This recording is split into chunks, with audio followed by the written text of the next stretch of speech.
Ê, nhằm.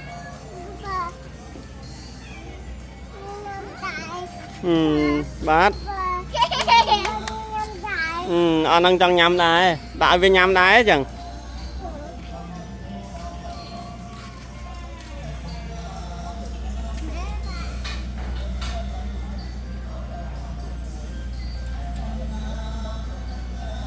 Mà về mình nhắm đi, đã pin đã đi Vinh.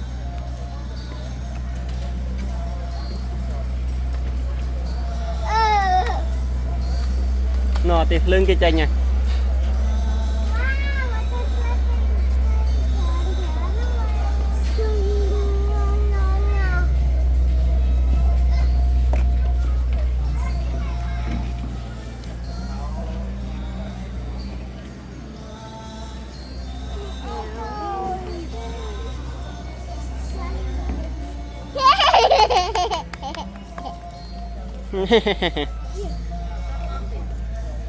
Và tâm đã ta cái tao nó đi lại tao đã nó phóng.